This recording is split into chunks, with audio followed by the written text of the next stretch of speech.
खुलुमबाय लोगोफोर बयनिख्रुइ सिगां नोंथांमोना बे हिन्जावखौ नायनानै ला बिनि मुङा जाबाय पृथिबी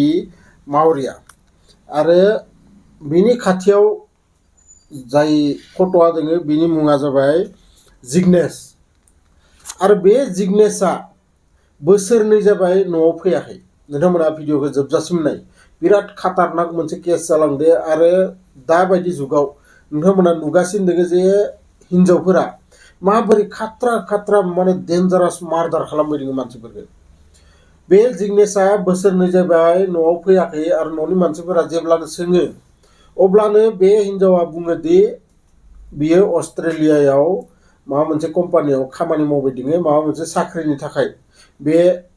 मानसिया अस्ट्रेलियायाव दोंहैयो आरो बिदि बोसोरनै जालांबाय बियो थगायनाया आरो ओरैबायदि जाहैयो जे न'खरनि मानसिफोराबो साननानै लायो जे नोंमारगौ बियो खामानि मावहैदों मानोना बे हिन्जावा बुङो जे बिनि कम्पानियाव मबाइलजों रायलायनायनि जेबो एलाउ गैया बिनि थाखाय रायलायनो मोना माब्लाबा बियो जेब्लानो चान्स मोनो पिसिअफोरनिफ्राय आंजों रायलायहर होननानै आरो बिखौ फोथायनानैबो लायो नाथाय थांनाय 26 जुलाइ खालि दिनै 1 आगस्ट आरो 26 जुलाइ खालि दिनै सानबा जाबाय बे गासै जाथायखौ आं नोंथांनो क्लियारै बुजायनानै होगोन एक्चुअलि केसआ मा जामारदों बै जिग्नेशआ गुजरातनि मोनसे जामनगर होननाय थाइसे जायगानि आरो बे जामनगराव बिहा मोनसे गेदेर फेक्ट्रि दोङो फार्निचारनि आरो बै फार्निचार फेक्ट्रियाव बियो मोजाङैनो खामानि सालायबायदोंमोन आरो 8 बोसोर जाबायमोन बिसोरनि हाबा जानाया बै पृथिबी आरो जिग्नेशजों नाथाय बे 8 बोसोराव बिसा गथ' गथाय गैयामोन आरो गथ' गथाय गैयिनि थाखाय बे हिन्जावा पृथिबीया गावनि जि एक्स बयफ्रेन्ड दंमोन आरो बै बयफ्रेन्डनि नामा जाबाय नीलेश आरो बै नीलेशजों आरो बै जिग्नेशजों सानैखौबो लोगो लगायनानै होयो सानैबो रायलायनाय बा बे बिजनेसनि थाखाय माबोरै डेभेलप खालामनांगौ माबोरै मानांगौ बेफोरनि बाथ्राय बिसोरो सिना जाना जादोंमोन नाथाय दा टपिक्सआ ओरैबायदि जाहैयो बे जिग्नेश आरो पृथिबीनि सायाव आं फार्स्ट खोन्थाग्रोनि बोसोरनै जाबाय बोसोरनै उनाव थांनाय 26 खालि बै जिग्नेशनि बिबथैनि फिसाला माबा मोनसे कारनाव अस्ट्रेलियायाव मोनसे खामानि मोनो आरो अस्ट्रेलियायाव थांनो गोनां जायो आरो बै 26 खालि बेयो बिसानि न'आव फैयो जिग्नेशनि न'आव फैनानै बै पृथिबी मावरिया होननाय जाय हिन्जाव बिनि हुवानि बाथ्राखौ सोङो जे अबे जायगायाव दोङो बे जिग्नेशआ आंनो खोन्था आं थांनानै बेखौ लोगो हमहैगोन जुदि रायज्लायनोबो हायाबाबो बिनि एड्रेसखौ खोन्था आरो बे समाव बे हिन्जावा गियो दा मा खोन्थानो बोसोरनैथ' थगायनानै लाखिबाय नाथाय दा मा बुंनो बे मानसिखौ आरो बेखौ नुनानै बे जाय बिबथैनि फिसाला बे एसे डाउट जायो आरो डाउट जानानै बेखौ गोरा सोंनो हमो जे नोङो खसा बाथ्रा खोन्था नङाबा आं पुलिसनाव थाङो आरो जेब्लानो बुङो पुलिसनि खोथा अब्ला बियो खोन्थायो जे जिग्नेशआ एक्चुअलि बोसोरनै सिगांनो थैबाय आरो बोसोरनै सिगांनो थैनायनि कारनखौबो बिनि सिगाङाव खोन्थाजोबो नाथाय आं उनाव खोन्थागासिनो दङ माबोरै बिसोरो बुथारो बै गथ'आ बै जिग्नेशनि जाय बिदा बै बिदानि सिगाङाव खोन्थायो ओरै थोरै खोन्था नोंनि फंबाया बे बुहुमाव गैलिया आरो बे बिदाया पुलिस थानायाव थांनाय एफआइआर लिरहैयो आरो लोगो लोगो पुलिसाबो फैयो फैनानै बेखौ एरेस्ट खालामनानै सोङो जे माबोरै मा जाखो गासैखौबो डिटेल्स खोन्था अब्ला बे हिन्जावा बुङो जे बोसोरनै सिगां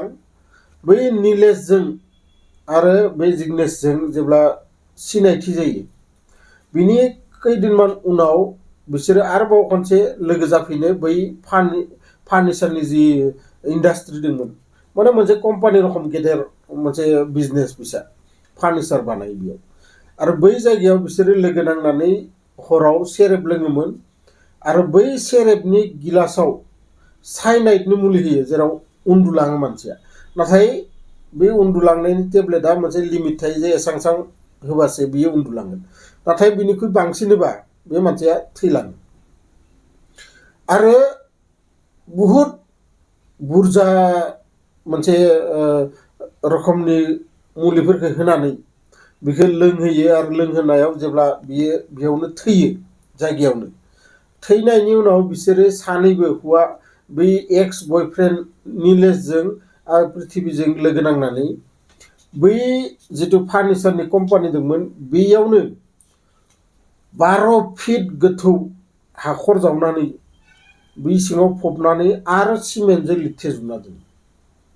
दा नोंथांमोना आं खोन्थानि दाख्लैबावै 26 तारिख खालि पुलिसफोरा फैनानै बिखौ जावनानै बेयाव बहनबाथाय अनलि बिनि माने हाद्दिफोराल' दंमोन हाराफोराल' दंमोन बिनि मोदोमा गैलामोन बेयाव आरो नोंथांमोना साननानै नाय सासे हिन्जावा मा लेभेलाव क्राइम खालामनो हागोन बिनि उनाव पुलिसफोरा बिखौ दिहुननानै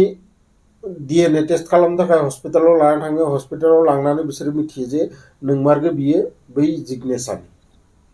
अब्ला साननानै नाय नोंथांमोना मा खाटारनाक लेभेलनि मोनसे क्राइम जादों मा खाटारनाक लेभेलनि मोनसे सासे हिन्जावा सानस'नो हायो जे इमान गेदेर मोनसे क्राइम आरो बे हिन्जावा एक्चुअलि नार्समोन नार्स साख्रि मावोमोन आरो दिनै बे गासै जिथु भिडिअ'आव आं नोंथांमोननो खोन्थाबाय जाथायखौ बिनिफ्राय मोनसे बाथ्रा खोब साबधान जानाया मोजां मानोना जुदि हाबा जानो गोसो गैयाबाथाय बिमा बिफानो साहस खालामना खोन्थानाया मोजां बाथ्रा जे आङो गुबुन सासेखौ मोजां मोनो बेजों आं हाबा जाया नाथाय बिखौ गियो बिसोरो बे हिन्जावफोरा बै बाथ्राखौ गियो जे बिफानि सिगाङाव बा न'खरनि सिगाङाव आङो गुबुन सासेखौ गोसो थोयो बा गुबुन सासेखौ मोजां मोनो होनना खोन्थानो गियो नाथाय इमान गेदेर क्राइम खालामनो बिसोर गिया बे मोनसे बिराद साननो गोनां बाथ्रा जाबोदो दिनै नोंथांमोना मिथिगो जे द्रामाव सोना दोननाय बा मायावबा मेघालयआव लानानै थांना बुथारनाय अबेयावबा गुबुन जायगायाव बेरायनो थांना बुथारहैनाय बिदि केस नोंथांमोना इतिमध्य खोनागासिनो दङ बेनि थाखायनो खोब साबधान जायनो एरेन्ज मेरेज खालामो बिथांमोनखौ आं साबधान खालामनो नागिरदों जे नोंथांमोना जेब्लानो बेफोरबायदि न'खरनिफ्राय सोरबा हिन्जाव नायबाथाय खोब मोजाङै सों जे सोरबा गोसो थोनाय दङबाथाय दानो खोन्थाखा उनाव जाहाथे जेबो जामेला जाया भिडिअखौ नायनानै नोंथांमोना माबोरै मोनखो कमेन्ट बक्सआव लिरहरबानो जाबाय आरो बे भिडिअखौ नोंथांमोननि लोगोफोरजों शेयार खालामलाय जाहाथे बयबो मिथिनानै लायो एक्चुअलि माबायदि केसा जालांदों बियो लोगो मोनगोन बेफोरबायदि मोनसे इनफरमेटिभ भिडिअ लानानै नेक्स्ट भिडिअ अब्लासिम गोजोन्थों